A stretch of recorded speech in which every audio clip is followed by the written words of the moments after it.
ಹೇಳಿಕೆ ಇದೆಯಲ್ಲ, ಒಂದು ಬಾಲಿಶವಾದ ಹೇಳಿಕೆ, ಅವರ ವ್ಯಕ್ತಿತ್ವವನ್ನು, ಅವರ ನಡತೆಯನ್ನು ತೋರಿಸುವಂಥ ಹೇಳಿಕೆ ನಿನ್ನೆ ಸೂರಜ್ ರೇವಣ್ಣ ಕೊಟ್ಟಿರೋಂಥ ಒಂದು ಹೇಳಿಕೆ. ಪ್ರಭಾವಿಗಳು ಏನು ಒಂದು 2-3 ಬಾರಿ ಸಚಿವರಾಗಿ ಒಂದು 5-6 ಬಾರಿ ಶಾಸಕರಾಗಿ ಮಾತಾಡೋರ್ತಾರಲ್ಲ, ವಾಗ್ಮಿಗಳ ಥರ, ಪ್ರಭಾವಿ ಅಲ್ಲ ಮೇಧಾವಿ ರಾಜಕಾರಣಿಗಳ ಥರ ಮಾತಾಡಿದ್ದಾರೆ. ಇನ್ನು ಒಂದು ಸಲ ಆಗಿರೋದು ವಿಧಾನ ಪರಿಷತ್ ಸದಸ್ಯರು. ಅಟ್ಲೀಸ್ಟ್ ನಾನು ಒಂದು ಬಾರಿ ಜಿಲ್ಲಾ ಪಂಚಾಯತ್ ಸದಸ್ಯನಾಗಿದ್ದೀನಿ, ಗ್ರಾಸ್ ರೂಟಿಂದ ರಾಜಕೀಯವಾಗಿ ಬಂದಿದ್ದೀನಿ, ಇವತ್ತು MP ಆಗಿದ್ದೀನಿ. ಅವ್ರು ಏಕಾಏಕಿ ಅವರ ಕುಟುಂಬದ ಹೆಸರು ಮೇಲೆ ಅಚಾನಕ್ಕಾಗಿ ಬಂದಿರೋದು MLC ಆಗಿ ಅವರು ಏಕಾಏಕಿ ಉದ್ಭವ ರೀತಿಯಲ್ಲಿ ಎದ್ದು ಬಂದಿದ್ದು ಅವರು MLC ಚುನಾವಣೆಯಲ್ಲಿ. ಇವತ್ತವರೆಗೂ MLC ಚುನಾವಣೆ ಆಗಿದೆಯಲ್ಲ, 7 ಕ್ಷೇತ್ರದಲ್ಲಿ ಯಾವ್ದಾದ್ರು ಒಂದು ಗ್ರಾಮ ಪಂಚಾಯತಿಗೆ ಹೋಗಿ ಒಂದು ಸಭೆ ಮಾಡಿದಾರಾ? ಹೇಳ್ತಿದ್ದಾರಲ್ಲ. ನನಗಂತೂ ಹೇಳ್ತಿದ್ದೀನಲ್ಲ, ಈ ಒಂದು ಬೆಳವಣಿಗೆ ಏನು ಕೊಟ್ಟಿದ್ದಲ್ಲ, ವೈಯಕ್ತಿಕವಾಗಿ ಬೇಜಾರಾಗಿದೆ. ರಾಜಕೀಯವಾಗಿ ನಾವು ಅವರು ಎದುರಾಡಿ ಯಾವುದೇ ವಿಷಯದಲ್ಲಿ ನಾನು ಬಗ್ಗೋನಲ್ಲ. ನಾನೇನು ಒಂದು ಹೋರಾಟದಿಂದ ಬಂದಿರುವಂಥವನು. ನಾನು ಬರೀ ನಮ್ಮ ತಾತನ ಹೆಸರು ಹೇಳ್ಕೊಂಡು ಕುಟುಂಬದಿಂದ ಬಂದಿರೋನಲ್ಲ. ಬರೀ ನಮ್ಮ ತಾತನ ಹೆಸರು ಹೇಳ್ಕೊಂಡು ಬಂದಿರೋ ನಾನು ಇವತ್ತು ನಿಮ್ಮ ಮುಂದೆ ಸಂಸದನಾಗಿ ಬರೋಕ್ಕಾಗ್ತಿಲ್ಲ. ಒಂದು ಹೋರಾಟ ಮನೋಭಾವದಿಂದ, ಒಂದು ಗ್ರಾಸ್ ರೂಟ್ ಏನಂತಾರೆ, ಕಷ್ಟದಿಂದ ಮೇಲೆ ಬಂದಿರೋವಂಥ ವ್ಯಕ್ತಿ ನಾನು. ಅಂಥವ್ಗೆ ಹೇಳಿರೋದು ಇದು ಒಂದು ವಿಷಾದನೀಯ, ಜೊತೆಗೆ ಒಂದು ಬೇಜಾರಂತನೂ ವಿಷಯ. ಈ ಥರ ಮಾತಾಡಿದ್ದಾರೆ ಅಂತ ಇದ್ದವ್ರ ಬಗ್ಗೆ ಮಾತಾಡಲಿ. ನಾವು ಗೌರವಾನ್ವಿತ ದೇವೇಗೌಡರ ಬಗ್ಗೆ ಯಾವತ್ತಾದ್ರೂ ಏನಾದ್ರು ಮಾತಾಡಿದ್ದೀವಿ, ಅವ್ರ ತಾತ ಅವ್ರ ಬಗ್ಗೆ. ಇವತ್ತು ಅವ್ರ ಮೇಲೆ ತುಂಬ ಗೌರವ ಇದೆ. ನಾನು ಹೇಳ್ತಾ ಇದ್ದೀನಲ್ಲ, ದೇವೇಗೌಡರಾಗಿರ್ಬೋದು, ಪುಟ್ಟಸ್ವಾಮಿ ಗೌಡರಾಗಿರ್ಬೋದು, ಶ್ರೀಕಂಠಯ್ಯ ಅವರಾಗಿರ್ಬೋದು, ಈ 3 ಜನ, ಮತ್ತು HN ನಂಜೇಗೌಡರಾಗಿರ್ಬೋದು, ಇನ್ನೂ ಹಲವಾರು ರಾಜಕಾರಣಿಗಳು ಹಿರಿಯರಿದ್ದಾರೆ. ಅವ್ರ ಬಗ್ಗೆ ಮಾತಾಡೋಕ್ಕೆ ನಮ್ಗೆ ಯಾರಿಗೂ ಅರ್ಹತೆ ಇಲ್ಲ, ನಮ್ಗೆ ಯಾರಿಗೂ ಯೋಗ್ಯತೆ ಇಲ್ಲ ಅದ್ರಗಳ ಬಗ್ಗೆ ಮಾತಾಡಲಿಕ್ಕೆ. ಆದರೆ ಏಕಾಏಕಿ ಇವರು ನಮ್ಮ ತಾತ ಅವ್ರ ಹೆಸರನ್ನ ಇವತ್ತು ನಿನ್ನೆ ತೊಗೊಂಡಿದ್ದಾರೆ, ಜೊತೆಗೆ ಯಾವುದೇ ಪುರಾವೆ ಇಲ್ಲದೆ ತೊಗೊಂಡಿದ್ದಾರೆ. ಅದು ಯಾವತ್ತಾಗಿದೆ, ಆ ನಡೆದಲ್ಲಿ ಇವರು ಏನು ವಯಸ್ಸಲ್ಲಿದ್ದು ಅನ್ನೋದನ್ನ ನೀವು ಅವರು MLC ಕೇಳಬೇಕಾಗ್ತದೆ. ನೀವು ಯಾವ ವಯಸ್ಸಲ್ಲಿದ್ದು, ನಿಮ್ಗೆ ಇದ್ರ ಬಗ್ಗೆ ಮಾಹಿತಿ ಗೊತ್ತಾ ಅಂತ. ಚಿಕ್ಕಪ್ಪನ ಮಕ್ಕಳನ್ನ ಪ್ರವೋಕ್ ಮಾಡಿ ನಾನು ಹೇಳಿದ್ನಲ್ಲ, ಇಡೀ ಜಿಲ್ಲೆಯಲ್ಲಿ ಇವೇ ಫಸ್ಟ್ ಹೇಳಿದ್ರು. ಅವ್ರ ತಂದೆ ಯಾಕೆ ಇಷ್ಟು ದಿವಸ ಏನೂ ಮಾತಾಡಿಲ್ಲ? ನಮಗೂ ಅಜ್ಜಿ ಸಮಾನರು, ಅವ್ರ ಅಜ್ಜಿ, ನಮ್ಮ ಅಜ್ಜಿಯವರು, ಅವ್ರ ಅಜ್ಜಿ ಎಲ್ಲ ಒಟ್ಟಿಗೆ ಬೆಳೆದವರು, ಒಟ್ಟಿಗೆ ಇದ್ದವರು. ಅವ್ರು ಯಾಕೆ ಒಂದಿನಾನು ಇದ್ರ ಬಗ್ಗೆ, ನಮ್ಮ ತಾತ ಅವ್ರ ಬಗ್ಗೆ ಮಾತಾಡಿಲ್ಲ? ರೇವಣ್ಣ ಅವರೇ ಒಂದಿನಾನು ಮಾತಾಡಿಲ್ಲ ಇದ್ರ ಬಗ್ಗೆ. ಅವ್ರ ಕುಟುಂಬದವ್ರು ಯಾರು ಮಾತಾಡಿದ್ದಾರೆ? ಇವು ನಪ್ಪ ಮೈಕ್ ಸಿಕ್ಕಿದೆ ಅಂದ್ಬಿಟ್ಟು ಜನ ಶಿಳ್ಳೆ ಹೊಡಿತಾರೆ ಅಂದ್ಬಿಟ್ಟು ಮಾತಾಡೋದ ಇದನ್ನ? ಸರಿ, ಜೊತೆಗೆ ಪೆನ್ ಡ್ರೈವ್ ಹಂಚಿ MLC ಆದವನಲ್ಲ ಅಂತ ಈಗ ನಾನು ಪೆನ್ ಡ್ರೈವ್ ವಿಷಯಕ್ಕೆ ಮಾತಾಡೋದೇ ಇಲ್ಲ. ನಾನು ಅದರಲ್ಲಿ ಎಷ್ಟೋ ಹೆಣ್ಮಕ್ಳ ಜೀವನ ಹಾಳಾಗಿದೆ, ಎಷ್ಟೋ ಹೆಣ್ಮಕ್ಳು ಜೀವನ ಬಲಿಪಶು ಆಗಿದೆ. ಬಲಿಪಶು ಮಾಡಿದವ್ರ ಕಾರಣ ಯಾರು? ಪೆನ್ ಡ್ರೈವ್ ಸುದ್ದಿ ಮಾತಾಡ್ತಾ ಇದ್ದಾರಲ್ಲ, ಪೆನ್ ಡ್ರೈವ್ ತಯಾರಿಸಿದ್ಯಾರು? ಅದರೊಳಗಿದ್ದು ತಯಾರಿಸಿದ್ಯಾರು? ಅದನ್ನು ಅವ್ರು ಆತ್ಮಾವಲೋಕನೆ ಮಾಡ್ಕೊಳ್ಳಿ ಫಸ್ಟು, ಆಮೇಲೆ ಇವರು ಅವ್ರಂಚಿದ್ರು ಇವ್ರಂಚಿದ್ರು ಅಂತ ಹೇಳಿ. ನಾನು ಬರೀ ಸಂಸದರಾಗಿ 6 ಲಕ್ಷ ಮತ ಚಿಲ್ಲರೆ ಜನ ಓಟ್ ಹಾಕಿದ್ದಾರೆ ಅಂತ ಹೇಳಿದ್ರೆ, ಒಂದು ಕಾಂಗ್ರೆಸ್ ಪಕ್ಷದ ಮೇಲೆ ಬದ್ಧತೆ, ಶ್ರೇಯಸ್ ಪಟೇಲ್ ಬದ್ಧತೆ, ನಮ್ಮ ತಾತ ಅವರ ಹೆಸರು ಮತ್ತು ನಮ್ಮ ಕಾರ್ಯಕರ್ತರ ಹೋರಾಟ. ಇವರು ಹೇಳ್ಬಿಟ್ಟು ಅದರಿಂದ ಗೆದ್ದು ಇದರಿಂದ ಗೆದ್ರು ಅಂತ ನಾನು ಇವ್ರಿಗೆ ಹೇಳ್ಬೋದಲ್ಲ, ಇವ್ರ ತಾತನ ಹೆಸರಿಂದ ಗೆದ್ದಿರೋದು ಅಂತ. ಹೇಳಿದ್ನಲ್ಲ, ಇಡೀ ಜಿಲ್ಲೆಯಲ್ಲಿ ಯಾವ್ದಾದ್ರು ಒಂದು ಗ್ರಾಮ ಪಂಚಾಯತಿಗೆ ಇವತ್ತಿನವರೆಗೂ ಹೋಗಿದ್ದಾರಾ? ಸ್ಥಳೀಯ ಸಂಸ್ಥೆ ಗ್ರಾಮ ಪಂಚಾಯತ್ ಸದಸ್ಯರು ಇಂದ ಗೆದ್ದಿರುವಂಥ ಒಂದು MLC. ಅವರ ಸಾಧನೆ ಪಟ್ಟಿ ಬಿಡುಗಡೆ ಮಾಡಲಿ. ಅವ್ರ ತಾತ ಅವ್ರದ್ದು ತಂದೆದು ಬಿಟ್ಬಿಡಿ, ವೈಯಕ್ತಿಕ ಏನು ಸಾಧನೆ ಹಾಸನ ಜಿಲ್ಲೆಗೆ ಕೊಟ್ಟಿದ್ದಾರೆ MLC ಅನ್ನೋದನ್ನ ಬಹಿರಂಗ ಚರ್ಚೆಗೆ ಬರಲಿ. ನಾನು 6 ತಿಂಗಳಲ್ಲಿ ಏನು ಮಾಡಿದ್ದೀನಿ ನಾನು ಬಹಿರಂಗ ಚರ್ಚೆಗೆ ಬರ್ತೀನಿ. ನಾನು ಆಗ 6-7 ತಿಂಗಳಾಗಿದೆ. 6-7 ತಿಂಗಳಿಗೂ ಸುಮಾರು 3 ವರ್ಷ ಆಯ್ತಾನು ಆಗಿ, 3 ವರ್ಷಕ್ಕೂ 3 ವರ್ಷ ಆಗಿದೆ ಅನ್ಕೊಂತೀನಿ ಆಗಿ. ಆ 3 ವರ್ಷಕ್ಕೂ 6 ತಿಂಗಳು ಆಗಿರೋದು ಬಹಿರಂಗ ಚರ್ಚೆಗೆ ಬರಲಿ. ಸರ್, ಇವರು ಮಾತಾಡಿರೋದು ದಿಢೀರ್ ಯಾಕೆ ಇದಕ್ಕಿದ್ದಂಗೆ ಹಿಂಗೆ ಶುರು ಮಾಡಿದ್ದಾರೆ, ಏನಿರ್ಬೋದು ಅದರಿಂದ? ಅದೇ ಫ್ರಸ್ಟ್ರೇಷನ್ ಅಂತಾರಲ್ಲ, ಮಾನಸಿಕ ಸ್ಥಿಮತೆ ಅದು ಕಳ್ಕೊಂಡಾಗ ಹೀಗೆ ಮಾತುಗಳು ಬರ್ತದೆ. ಇದೆಲ್ಲ ಜನ ನೋಡ್ತಿದ್ದಾರೆ. ಒಂದು ಏನು ಅಂತ ಹೇಳಿದ್ರೆ, ಜನ ಮುಂದಿನ ದಿನಗಳಲ್ಲಿ ಇದನ್ನ ನೋಡಿ ಬುದ್ಧಿ ಕಲಿಬೇಕು ಅನ್ನೋದು ನನ್ನ ಒಂದು ಮಾಧ್ಯಮ ಮುಖಾಂತರ ಜನರಿಗೆ ಮನವಿ. ದೇಶ ಮಾಡೋರು ಸುಟ್ಟೋಗ್ತಾರೆ. ಇಡೀ ಜಿಲ್ಲೆಗೆ ಬೆಂಕಿ ಹತ್ತಿಸ್ತಾರೆ ಅವರು.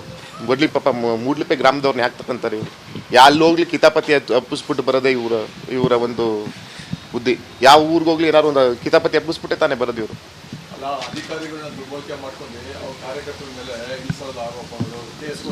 ಯಾವ ಒಂದು ಕೇಸ್ ಕೊಡ್ಲಿ, ಯಾವುದಾದ್ರೂ ಆ ಥರ ಅವ್ರ ಕಾರ್ಯಕರ್ತನ ಇಂಟೆನ್ಷನಲಿ ನಮ್ಮವರು ಇಲ್ಲ ನಮ್ಮ ಅಧಿಕಾರಿಗಳು ಆ ಥರ ಮಾಡಿದರೆ ಒಂದೇ ಒಂದು ಪುರಾವೆ ಕೊಡಲಿ, ಇವತ್ತೇ ಕೊಡಲಿ, ನಾನು ಅದಕ್ಕೆ ಉತ್ತರ ಕೊಡ್ತೀನಿ. ನಮ್ಮ ಜಿಲ್ಲೆಯ ಅಧಿಕಾರಿಗಳು ದಕ್ಷತೆ ಪ್ರಾಮಾಣಿಕತೆಯಿಂದ ಕೆಲಸ ಮಾಡ್ತಿದ್ದಾರೆ, ಯಾವುದೇ ಒಂದು ಭ್ರಷ್ಟಾಚಾರ ಇಲ್ಲದೆ. ಅದಕ್ಕೆ ನಾವು ಬೆಂಬಲವಾಗಿ ಅಧಿಕಾರಿಗಳ ಪರ ನಿಲ್ಬೇಕೆ ಹೊರತು ಈ ಥರ ಯಾವ ಪೊಲೀಸ್ ಇಲಾಖೆಯಲ್ಲಿ ಯಾವುದೇ ಒಂದು ಕೇಸ್ ಆಗಿದೆ ತೆಗೆದು ಅವ್ರಿಗೆ ಹೇಳಿ ಮುಂದೆ ನೀವು ಕೇಳಬೇಕು. ಮತ್ತೆ ಚಿಕ್ಕದಾಗ ಯಾವ್ದಾದ್ರು ಒಂದು ಪುರಾವೆ ಕೊಡಿ, ಯಾವುದು ನಿಮ್ಮವ್ರ ಮೇಲೆ ಕೇಸ್ ಆಗಿದೆ ಅಂತ. ಅವ್ರ ಮೇಲೆ ಕೇಸ್ ಆಗಿಲ್ಲ, ಅವ್ರ ಕುಟುಂಬದವ್ರ ಮೇಲೆಲ್ಲ ಕೇಸ್ ಆಗಿದೆಯಲ್ಲ, ಇನ್ನು ಅವ್ರ ಕಡೆಯವ್ರ ಮೇಲೆ ಏನು ಕೇಸ್ ಆಗಬೇಕು? ಕುಟುಂಬದವ್ರ ಮೇಲೆಲ್ಲ ಕೇಸ್ ಆಗಿದೆಯಲ್ಲ. ಈಗ ಸೂರಜ್ ರೇವಣ್ಣ ನಿಮ್ಮ ವಿರುದ್ಧ ನೇರವಾಗಿ ಮಾತಾಡಿದ್ದಾರೆ. ಈ ಮಾತಿಗೆ ಏನು ಹೇಳ್ತೀರಾ? ಹೇಳಿದ್ನಲ್ಲ, ಒಬ್ಬ ಮನುಷ್ಯನ ಸಂಸದನಾಗಿ ಒಬ್ಬ ಸಾಮಾನ್ಯ ಮನುಷ್ಯ ಅಂದ್ಕೊಳ್ಳಿ. ನನಗೆ ನಮ್ಮ ತಾತ ಅವರು ಸಂಸದರು ಸಚಿವರಾಗಿದ್ದಾರೆ ಅಂದ್ಬಿಟ್ರೆ ನನಗೆ ಬೇರೆ ಇನ್ಯಾವುದೇ ಬ್ಯಾಕ್ಗ್ರೌಂಡ್ ಇಲ್ಲ. ಒಂದು ಹೋರಾಟದಿಂದ ಬಂದವನು ಏನೋ ಏಕಾಏಕಿ ಸಂಸದ ಆಗ್ಬಿಟ್ಟು ಮುಂದಕ್ಕೆ ಇನ್ನೇನಾಗುತ್ತಾರೋ ಇನ್ನೇನು ಅನ್ನೋದು ಒಂದು ಕಳವಳ ಇರ್ಬೋದು. ಮತ್ತು ತಡ್ಕೊಳಕ್ಕಾಗಲ್ವಲ್ಲ, ಹಸುವೆ. ಅದಕ್ಕೆ ಈ ಹೇಳಿಕೆ ಕೊಟ್ಟಿದ್ದಾರೆ. ಇದು ಬಾಲಿಶವಾದ ಹೇಳಿಕೆ ಮತ್ತು ಅವರ ಒಂದು ವ್ಯಕ್ತಿತ್ವ, ಆ ನಡತೆ ಆ ಮನುಷ್ಯನಲ್ಲಿ ತೋರಿಸ್ತಿದ್ದಾರೆ. ಏನು ಸಲಹೆ ಕೊಡೋಕ್ಕೆ ಇಷ್ಟಪಡ್ತೀರಿ ಸರ್? ಸಲಹೆ ಈಗ ಅವರಿಗೆ ಸಲಹೆ ಹೇಳಿದ್ನಲ್ಲ, ಈಗ ನಮ್ಮ ತಾತ ಅವರು ದೈವಾಂತದಿಂದ ಆಗಿದ್ದಾರೆ. ದೇವೇಗೌಡರು ನಮ್ಮ ಜೊತೆ ಹೀಗಿದ್ದಾರೆ. ಅವರ ಅಭಿವೃದ್ಧಿ ಆಗಿರ್ಬೋದು, ಪುಟ್ಟಸ್ವಾಮಿ ಗೌಡರು, ದೇವೇಗೌಡರು, ಶ್ರೀಕಂಠ ಅವರ ಅಭಿವೃದ್ಧಿ ಬಗ್ಗೆ ಮಾತಾಡಲಿಕ್ಕೆ ಯಾರಿಗೂ ನಾವು ಯಾರೂ ಅದಕ್ಕೆ ಅರ್ಹರಲ್ಲ ಅವರ ಒಂದು ರಾಜಕೀಯದಲ್ಲಿ. ಈಗ ಅವ್ರ ಕುಟುಂಬದಿಂದ ಬಂದವರು ಒಂದು ಘನತೆಗೆ ತಕ್ಕನಂಗೆ ನಡ್ಕೊಬೇಕು ಅಂತ ನಾನು ಹೇಳ್ತೀನಿ. ನನಗೆ ನಮ್ಮ ಕುಟುಂಬದಲ್ಲಿ ನಮ್ಮ ಹಂತದಲ್ಲಿ ನಾವೊಂದು ಹಂತದಲ್ಲಿ ನಮಗೆ ಕುಟುಂಬದಲ್ಲಿ ನಮ್ಮ ಬುದ್ಧಿ ಮಟ್ಟಕ್ಕೆ ನಮ್ಮನ್ನು ಬುದ್ಧಿ ಕಲಿಸಿದ್ರು. ಅದೇ ರೀತಿ ಅವ್ರ ಕುಟುಂಬದಲ್ಲಿ ಇಷ್ಟವರೆಗಾಗಲೇ ಕಳಿಸ್ಕೋಬೇಕಿತ್ತು. ಯಾಕಂತ ಹೇಳಿದ್ರೆ ಅವರು ವೈದ್ಯರಾಗಿದ್ದವರು, ವೈದ್ಯಕೀಯ ರಂಗದಲ್ಲಿದ್ದವರು. ಆದರೆ ಇಷ್ಟರ ಮಟ್ಟಿಗೆ ಸಣ್ಣತನದ ರಾಜಕಾರಣ ಮಾಡಿಕೊಂಡು ಜನರನ್ನು ಒಕ್ಕಲೆಬ್ಸೋ ಕೆಲಸವನ್ನು ಮಾಡ್ತಿದ್ದಾರೆ. ಇದನ್ನು ಜನ ಆಗಲೇ ಒಂದ್ಸಲಿ ಬುದ್ಧಿ ಕಲಿಸಿದ್ದಾರೆ. ಮುಂದಿನ ದಿನಗಳಲ್ಲಿ ಅತಿ ದೊಡ್ಡದಾಗಿ ಬುದ್ಧಿ ಕಲಿಸ್ತಾರೆ. ಸರ್, ಅಧಿಕಾರ ಯಾವುದು ಶಾಶ್ವತ ಅಲ್ಲ. ಪ್ರಜ್ವಲನ ಸೂರಜನ ಜಿಲ್ಲೆ ಜನರ ಋಣ ತೀರಿಸ್ತಿದೆ. ಅಧಿಕಾರ ಹೇಳಿದ್ನಲ್ಲ, ಮುಂದಿನ 28ರಲ್ಲಿ ಗೊತ್ತಾಗುತ್ತಲ್ಲ ಚುನಾವಣೆಯಲ್ಲಿ ಯಾರ್ಯಾರು ಏನೇನು ಆಗ್ತಾರೆ ಏನು ಅದು ಇನ್ನೊಂದು 3-4-3-3 ವರ್ಷದಲ್ಲಿ ಬರ್ತದಲ್ಲ, ಅದ್ರಲ್ಲಿ ಗೊತ್ತಾಗ್ತದಲ್ಲ 3 ವರ್ಷದಲ್ಲಿ ಯಾರು ಬರ್ತಾರೆ, ಯಾರಿಗೇನು ಜನ ಆಶೀರ್ವಾದ ಮಾಡ್ತಾರೆ ಅನ್ನೋದು. ಅಧಿಕಾರ ಯಾರಿಗೂ ಶಾಶ್ವತ ಅಲ್ಲ, ಖಂಡಿತ ನನಗೂ ಶಾಶ್ವತ ಅಲ್ಲ, ಯಾರಿಗೂ ಶಾಶ್ವತ ಅಲ್ಲ. ಮುಂದಿನ ದಿನಗಳಲ್ಲಿ ಜನ ನೋಡ್ತಾರಲ್ಲ, ಇವರನ್ನೆಲ್ಲ ಸೂಕ್ಷ್ಮವಾಗಿ ಅಬ್ಸರ್ವ್ ಮಾಡ್ತಾರೆ. ಇಡೀ ನಿನ್ನೆ ರಾಜ್ಯಾದ್ಯಂತ ಜನಗಳೇ ಇವ್ರ ಬಗ್ಗೆ ಏನು ಮಾತಾಡಿದ್ದಾರೆ ಅನ್ನೋದು ಮಾಧ್ಯಮದವರೆಗೆ ಗೊತ್ತು. ನಾನು ಯಾವುದೊಂದು ಹೇಳಿಕೆಯಿಂದ ಮುಂದಿನ ದಿನಗಳಲ್ಲಿ ಹೇಳಿದ್ನಲ್ಲ, ನಮ್ಮ ಪಕ್ಷ ಬಲಿಷ್ಠವಾಗಿದೆ. ನಮ್ಮ ಬರೀ ಟೀಕೆ ಟಿಪ್ಪಣಿ ಮಾಡೋದಲ್ಲ ನಮ್ಮ ಕರ್ತವ್ಯ. ನನ್ನ ಸಂಸದನಾಗಿ ಆಯ್ಕೆ ಮಾಡಿದರೆ ಅತ್ಯಂತ ಜವಾಬ್ದಾರಿ ಇದೆ. ಯಾಕಂತ ಹೇಳಿದ್ರೆ ಕಳೆದ ಅವಧಿಯಲ್ಲಿ ಏನೂ ಗುರುತಾದಂಥ ಕೆಲಸಗಳಾಗಿಲ್ಲ. ಅಟ್ಲೀಸ್ಟ್ ಈಗ ನಾನು ವಿರೋಧ ಪಕ್ಷದಲ್ಲಿ ಇದ್ರೂ ಏನೋ ಒಂದು ಹೋರಾಟದಿಂದನಾದರೂ ನಾನು ಅಲ್ಪ ಸ್ವಲ್ಪ ಕೆಲಸ ಮಾಡುವಂಥ ಕೆಲಸವನ್ನು ನಾನು ಮಾಡ್ತಾಯಿದ್ದೀನಿ. ನಾವು ವಿರೋಧ ಪಕ್ಷದಲ್ಲಿ ಕೂತಿದ್ದೀವಿ, ನಾವು ಎಲ್ಲಿ ಕೇಂದ್ರದಲ್ಲಿ ಮಾಡ್ತಾಯಿದ್ದೀವಿ. ಅಂಥದಕ್ಕೆ ಅವ್ರು ಸಾಥ್ ಕೊಡಲಿ, ಇಲ್ಲ ಅವ್ರ ಪಾಡ್ಗೆ ಅವ್ರು ಇರಲಿ. ಅದು ಬಿಟ್ಬಿಟ್ಟು ಈ ಥರ ಟೀಕೆ ಮಾಡಿಕೊಂಡು ಹಳೇದು ಯಾವುದೋ ಒಂದು ಎತ್ಕೊಂಡು ಅದಕ್ಕೆ ಯಾವುದೇ ಸಾಕ್ಷಿ ಪುರಾವೆ ಇಲ್ಲದೆ ಇರೋಂಥದ್ದನ್ನು ಎತ್ಕೊಂಡು ಒಬ್ಬ ಮೇಧಾವಿ, ಒಬ್ಬ ವಾಗ್ಮಿ ಥರ ಮಾತಾಡೋದನ್ನ ಬಿಡಿ. ಅದನ್ನು ಜನ ಯಾರು ಎಂಟರ್ಟೈನ್ ಮಾಡಲ್ಲ. ಈಗ ಇವತ್ತು ಮಾತಾಡಿರೋದು ಸೂರಜ್ ಬಗ್ಗೆ ಮಾತಾಡಿದ್ದೀನಿ. ಸರ್,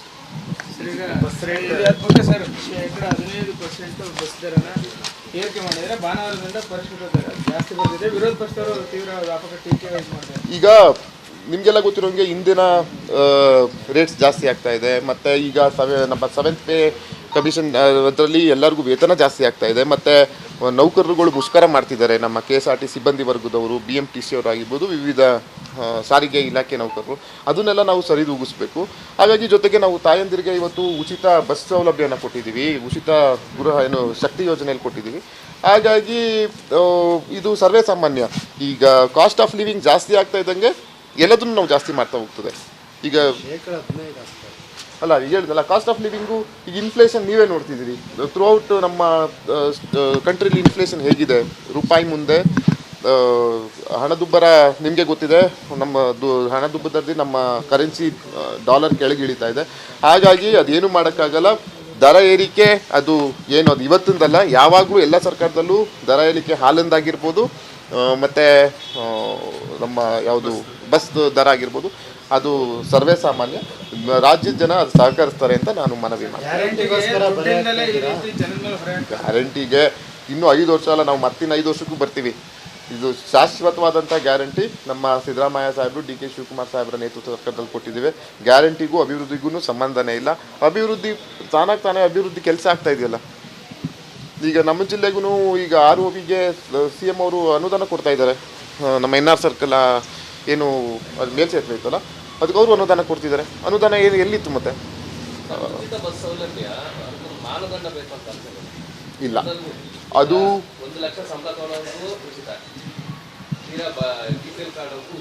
ಈಗ ಅದು ಪರಿಶೀಲಿಸೆ ಮಾನ್ಯ ಗಣ ಸರ್ಕಾರದ ಮುಖ್ಯಮಂತ್ರಿಗಳು ಉಪಮುಖ್ಯಮಂತ್ರಿಗಳು ಸಾರಿಗೆ ಸಚಿವರು ಮಾಡಿದ್ದಾರೆ. ಮುಂದಿನ ದಿನಗಳಲ್ಲಿ ಆ ಥರ ಏನಾದ್ರು ಪ್ರಮೇಯ ಬಂದರೆ ಪರಿಶೀಲಿಸುವಂಥ ಕೆಲಸ ಮಾಡ್ತಾರೆ.